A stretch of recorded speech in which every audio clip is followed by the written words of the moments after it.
Hey everyone! This week we will be talking about the self.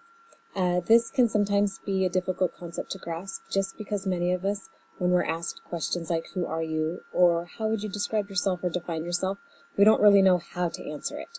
We often come up with the answer for other people easier than we can for ourselves. So how does the idea of self-concept develop?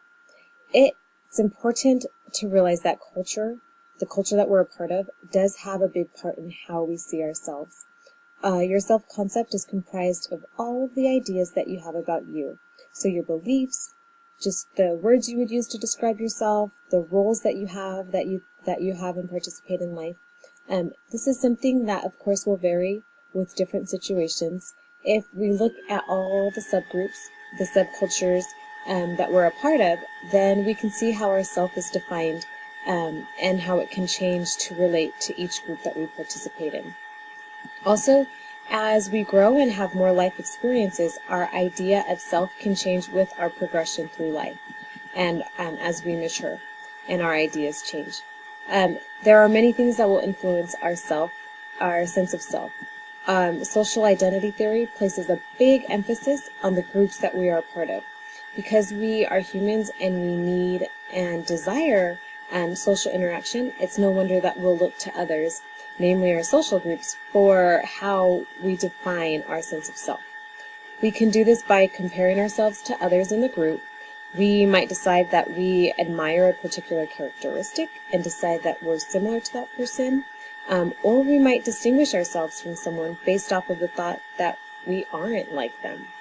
These interactions with other people help to clarify our definition of who we are and how we see ourselves. Sometimes we have conflicts with ourself, our ideal self and who we want to be, and they don't necessarily match up. This can oftentimes cause stress, but if we are aware of these discrepancies, then it can also allow for change in our behaviors and for us to improve and to make changes in who we are.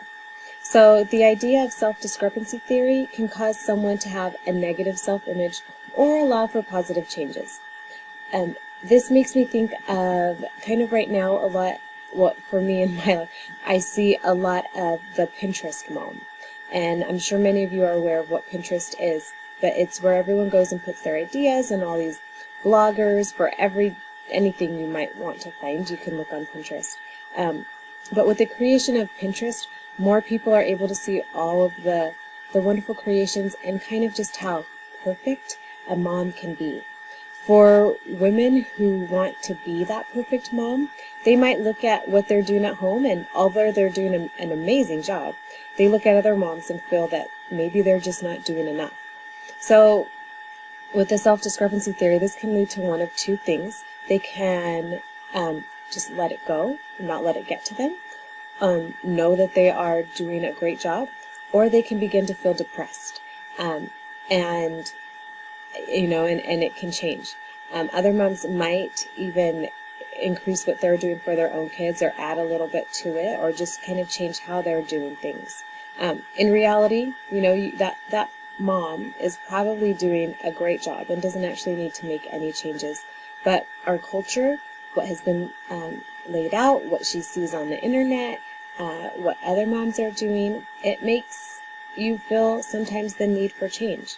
The need to make changes to our behavior or ourselves comes from the type and the level of motivation that we have.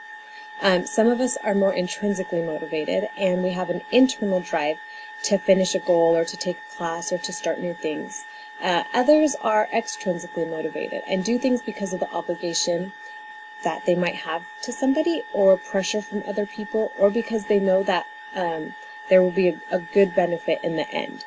Of course, there are things that factor into the reason for our motivation, such as culture, our social expectations, and even our environment. Our motivation type can definitely change as we experience different situations. For example, there was a time when my husband wanted me to run a half marathon with him, so he really encouraged me to do this. He told me I could do it. He said it'll be fun, and I kind of in a way didn't want to let him down, so I agreed to it, and we trained together. And as time went on, I started to enjoy it. I started to feel good. I started to just feel better. And I really decided that I was no longer running it because he had initially asked me. I was running it because I wanted to do it for myself. And I wanted to, in a way, feel that sense of accomplishment that I was able to do it.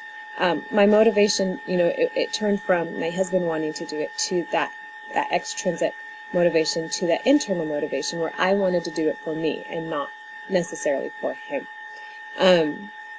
That example was something that added to my positive self-concept.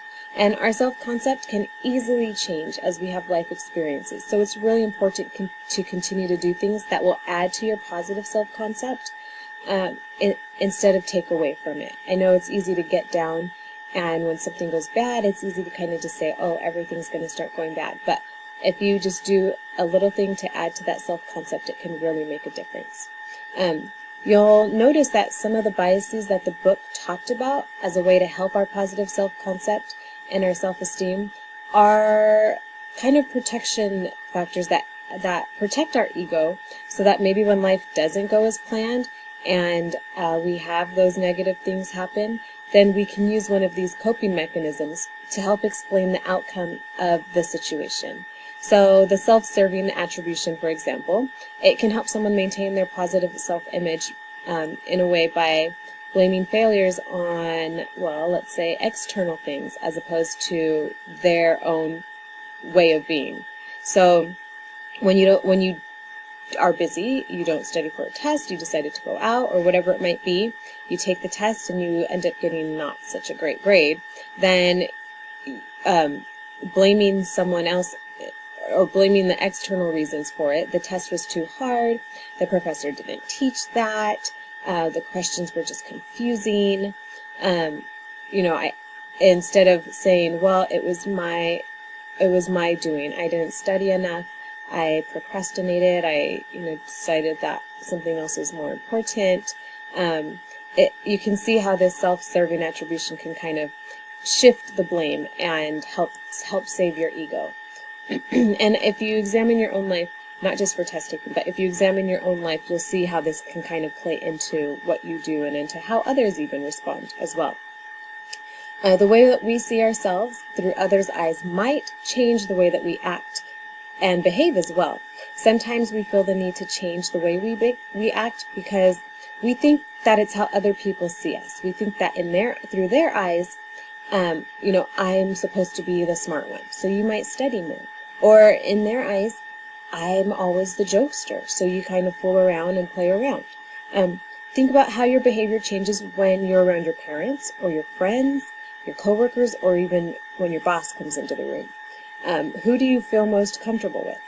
When you can be yourself and you don't feel that you need to change your behaviors, those are the people who are most accepting of who you believe your true self is.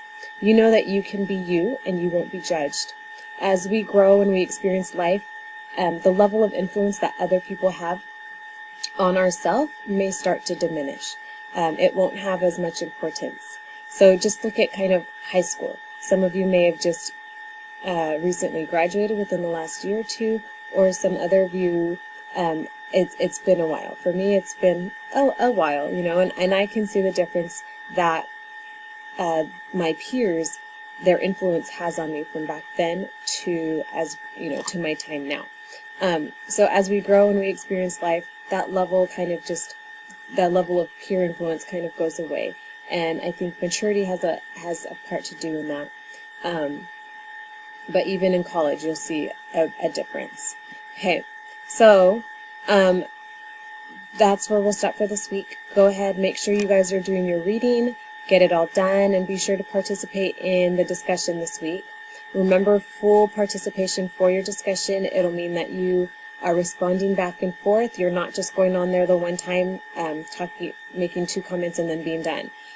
Be sure to check in multiple times and respond back and forth. Engaging in a conversation is what is going to add to this class and to your learning. So if you have any questions, go ahead and contact me. Other than that, I will see you guys on the discussion board.